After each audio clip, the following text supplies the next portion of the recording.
Nous donnons maintenant la parole à Charlie Dreano, qui est accompagné de François Lebert. Donc Charlie Dreano est directeur de My Human Kit, et donc François Lebert est un adhérent. Okay.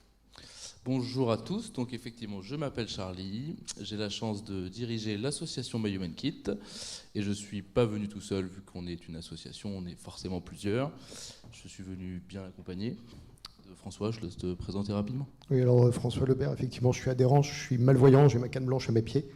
Et du coup, en tant que malvoyant, j'ai poussé la porte de Human Kit pour aller développer des projets techniques. Je peux parler plus fort? Non, c'est bon. Oui, donc je disais, pour développer des aides techniques dont j'avais personnellement besoin et que je ne trouve pas dans le commerce. Et donc je suis rentré là-dedans et je n'en suis pas encore sorti parce que je découvre plein de choses tous les jours. Et je suis donc porteur de projet. Je laisse Charlie prendre le relais. Je pense qu'il faudra que je te pousse si tu dois sortir. Donc My Human Kit, c'est une association qui a été créée en 2014 et qui a été créée sur un pari un peu fou, qui était de se dire, est-ce qu'on peut créer des espaces, des ateliers dans lesquels les personnes handicapées peuvent venir se fabriquer, souvent je dis les objets du quotidien, mais je pense que si je dis aide technique, ici tout le monde va comprendre, donc se fabriquer une aide technique. Se fabriquer une aide technique parce que souvent c'est trop cher, parfois ça n'existe pas, et régulièrement c'est moche, ou alors c'est pas adapté ou pas personnalisé. Donc voilà, l'enjeu de départ il était là, il était de créer des espaces pour ça. Et vu que le pari n'était pas suffisamment fou, on s'est dit est-ce qu'on peut permettre aux personnes handicapées de venir dans ces ateliers et que ce soit gratuit ? Et surtout, est-ce qu'on peut faire en sorte que toutes les réalisations qu'on va produire dans cet atelier soient accessibles au plus grand nombre et à tous ? Et là, je fais un... Merci Johan pour l'hommage tout à l'heure sur la question de l'open source. C'était un engagement au départ de My Human Kit. Ça veut dire que tout ce qu'on fabrique est ce qu'on appelle documenté. C'est-à-dire qu'on écrit pas à pas ce qu'on fait, on prend les photos de chaque étape et on met tout ça sur Internet, sur une plateforme qu'on a créée et dans laquelle vous allez pouvoir... De la même manière que vous allez taper quiche Lorraine dans Google et vous allez tomber sur la recette marmiton, là vous allez taper canne blanche électronique, François vous en parlera tout à l'heure, et vous allez tomber, normalement s'il a bien fait son boulot de documentation, sur la recette complète avec le pas à pas, et vous serez capable de la reproduire si vous avez le talent de François, ou si vous ne l'avez pas, vous serez capable d'aller dans des ateliers qui sont existants partout en France maintenant, et dans lesquels vous pourrez vous faire accompagner et fabriquer cet objet. S'il y a la slide qui est derrière moi, je ne sais pas si elle est là. En tout cas, il y avait des... Elle va arriver ? Ok. Donc en fait, concrètement, ce qui se passe, c'est qu'en fait, quand on a fait ce pari-là, on était peu nombreux à le faire, et un des premiers à nous avoir suivis, c'est Ascoria, qui en 2017 nous a mis un espace à disposition, la salle E. Maintenant, on l'appelle le Human Lab, donc du coup, je ne sais même plus quel est le numéro de la salle. En tout cas, c'est Ascoria qui a bien voulu nous suivre et qui nous a mis à disposition cette salle et qui nous permet du coup d'avoir un atelier, un Human Lab, dans lequel vous allez trouver des machines. La plupart des machines sont des imprimantes 3D, vous avez des machines à commande numérique, vous avez un tournevis aussi, vous avez des perceuses, vous avez tout ce qui va permettre de bricoler. Vous avez des gens, c'est-à-dire qu'aujourd'hui, il y a une équipe à My Human Kit, on est 8 salariés, et vous avez aussi plein de bénévoles. C'est-à-dire que du coup...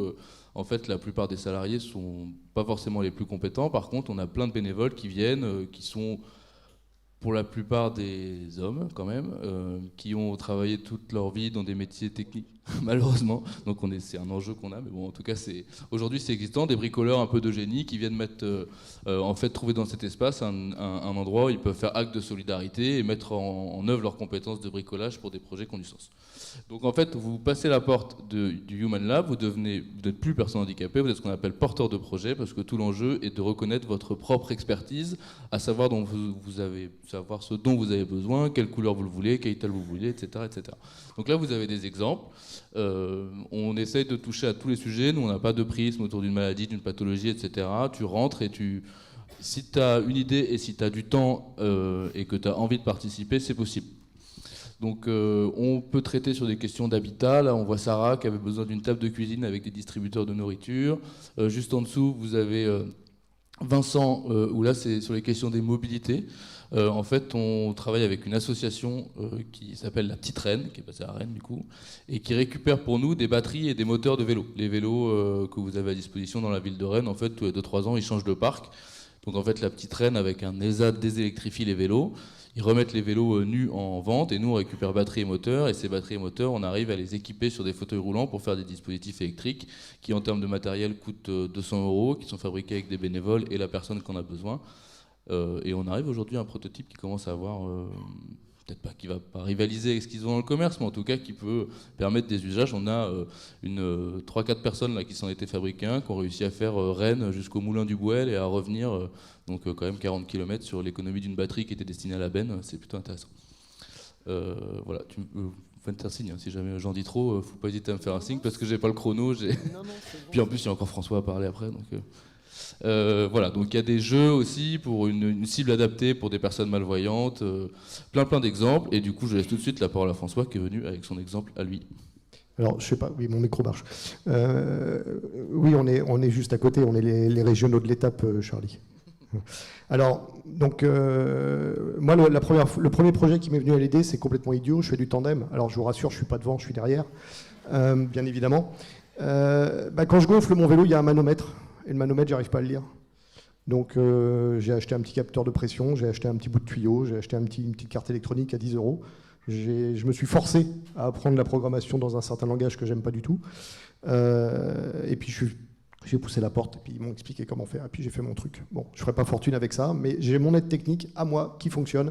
Et j'ai rien demandé à la société, et j'ai pas de subvention, et je suis autonome, et je peux le réparer. Et je suis monté en compétence parce que j'ai appris des choses.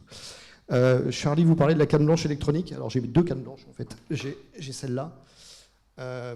Alors, ouais, la batterie est un peu à plat. Je suis désolé pour la démonstration. C'est mon côté Jérôme Bonaldi. Alors ça c'est pour ceux qui ont le même âge que moi. Une canne blanche électronique comme ça coûte à peu près 1 000 €.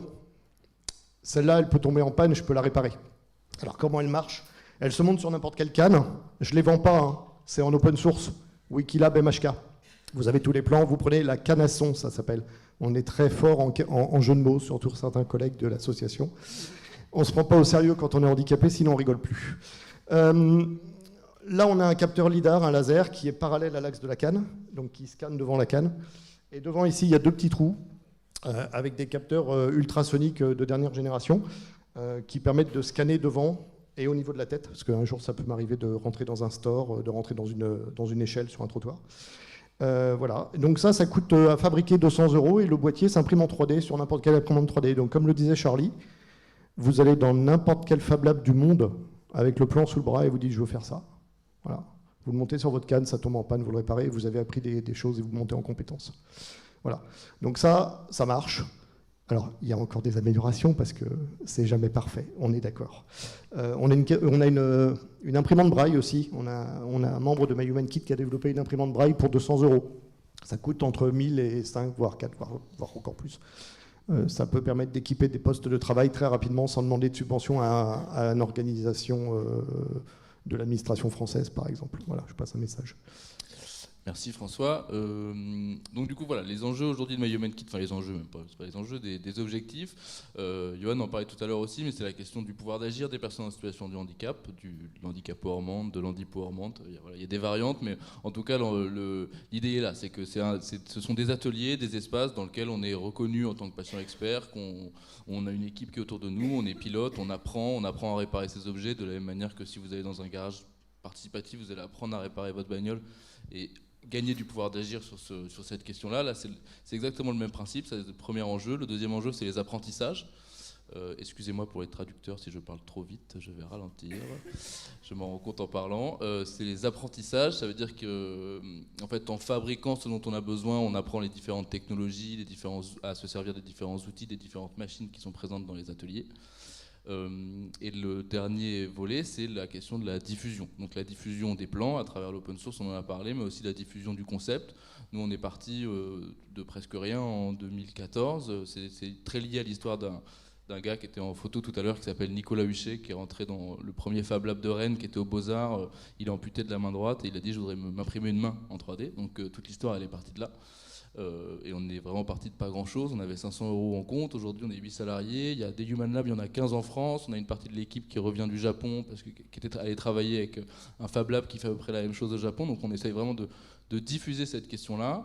On intervient dans des collèges, dans des lycées. On travaille avec des centres de recherche, avec des universités, parce qu'on se rend compte que la question du handicap, en fait, on se rend compte, on le savait, mais du coup on le montre, qu'elle est mobilisatrice. Ça veut dire que vous avez des écoles d'ingénieurs qui vont travailler sur des systèmes de levée et de descente de barrières de parking. Je pense que c'est plus intéressant de travailler sur un système de levée et de descente d'un assistant robotique pour quelqu'un qui a un problème de mobilité du bras. Donc on arrive à mobiliser des communautés comme ça, et je vais boucler avec la thématique de cette table ronde qui est l'entreprise inclusive, parce que là vous pourriez vous demander mais quel rapport, avec François qui va boucler, parce qu'on est très en lien aussi avec des entreprises et on essaye de déployer ce qu'on fait dans des entreprises et de mobiliser les collaborateurs, si on les appelle comme ça, les salariés, les équipes, sur des projets qu'on apporte. Alors, je vais rebondir, même si j'aime pas les balles parce que je les vois pas. Alors, effectivement, moi, j'ai travaillé pendant 30 ans dans le domaine spatial. Mon dernier poste, je m'occupais d'agilité et je m'occupais d'innovation technologique et industrielle sur un gros produit que vous connaissez tous, qui s'appelle Ariane 5 ou Ariane 6. Je travaillais chez Ariane Group. Donc, quand j'étais salarié, je suis passé en invalidité il y a à peu près 1 an. Donc, bien sûr, j'étais dans la technologie, hein, évidemment. Et pendant 3 ans, on a réussi à organiser, MyHumanKit propose des fabricariums, c'est un hackathon, qu'on essaye d'organiser sur 3 jours, c'est un événement où on essaye d'associer des équipes mixtes, qui sont des équipes qui sont composées à la fois de salariés de l'entreprise avec qui MyHumanKit a le partenariat. En l'occurrence, chez nous, c'était Ariane Group. Donc des ingénieurs, des techniciens, ce genre de profil. Et puis des makers, des gens qui sont dans les Fab Labs, qui sont des geeks et qui font de la fabrication mécanique, de l'électronique, de la robotique, tout ce que vous pouvez imaginer. Et donc on prend un sujet et on donne un sujet à chacune des 3, 4 ou 5 équipes. Le premier fabricarium, il y a 4 ans, au Muro. Donc moi j'étais le client et MHK était mon fournisseur. La deuxième année, ça a été un tel succès, notre CTO Hervé Gilibert a trouvé ça tellement formidable qu'il a dit on continue l'année prochaine, puisque ça change aussi le regard des salariés sur le handicap. On a un de nos amis, on va dire, Jonathan, qui est tétraplégique. Je peux vous dire qu'au premier fabricarium, quand on leur dit faible force, faible amplitude avec un joystick, il veut piloter un PC, les gens, mes collègues, ne voyaient pas Jonathan, ils voyaient le handicapé. Au bout de 2 heures, ils ne voyaient plus le handicapé, ils voyaient Jonathan. Donc c'était un vrai succès pour changer le regard des personnes sur les personnes handicapées dans l'entreprise.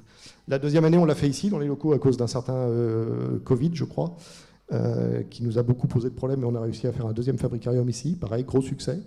Et le troisième, parce que Ariane Group est une société franco-allemande, on a beaucoup de sites en France. Donc, je vous ai dit, j'étais au Muro, à Vernon, en Normandie, en Bretagne, là-bas, à Brest.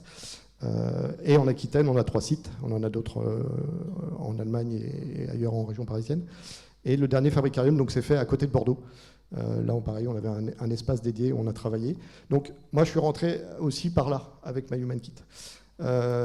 Du coup, il y a 1 an, je ne vais pas vous raconter ma vie, mais je suis parti en invalidité. J'ai tiré la fusée de détresse en disant là, j'arrête, je peux plus travailler. Les aides techniques, ça suffit plus. Voilà. Donc, je suis venu faire du bénévolat à Rennes et maintenant, j'habite à Rennes. Donc, le mécénat de compétences m'a servi aussi. J'ai poussé la porte des ressources humaines à 2 ans avant la fin de mes activités en disant bonjour, est-ce qu'on peut faire du mécénat de compétences? Alors les RH m'ont regardé, tu quoi? Et puis j'ai été très surpris parce qu'ils ont été très accueillants, très bienveillants. Et ce qui m'a beaucoup surpris, c'est de me dire mais tu veux faire du mécénat combien de temps sur l'année? Alors bon, je n'ai pas été trop gourmand. En accord avec Charlie, on s'était mis d'accord sur 1 semaine par trimestre, ce qui est déjà énorme. Hein. Moi, j'étais chef de projet, donc quand je partais, il n'y avait personne pour suivre mes projets. Hein. Donc après, quand je revenais, c'était un peu plus la pression, mais c'est pas grave. Donc je venais là à côté, et puis je mettais mes compétences au bénéfice de MyHumanKit, certes, mais moi ici, j'apprends plein de choses. Je suis une éponge. Voilà. Donc on est parti du fabricarium, des événements, des hackathons, ensuite le mécénat de compétences, qui permet effectivement de faire un brassage entre le monde de l'industrie, le monde de l'entreprise, c'est quand même des grands groupes. Fut un temps, on s'appelait Airbus, hein, c'est la même filiale. Enfin, Ariane Group est une création d'Airbus et de Safran. Donc c'est vraiment des gros groupes industriels. Et puis le monde de l'associatif et des makers. Donc ça fait vraiment un mélange très très riche entre 2 mondes, qui est vraiment très très intéressant à regarder vivre. Puisque nous, industriels, on a des méthodes. Alors on ne sort pas de nos secrets industriels, hein, mais c'est des technologies. Quand on veut analyser les trames qui circulent sur un bus de communication d'un fauteuil roulant, bah, on a toutes les compétences, parce que sur un lanceur ou sur un avion de chasse, on pourrait imaginer, sur un avion de ligne, c'est pareil, c'est les mêmes protocoles qui sont mis, les mêmes technologies. Donc après, on a les compétences d'un côté et on les met à disposition de l'autre. Voilà. Merci beaucoup pour ces témoignages, vraiment.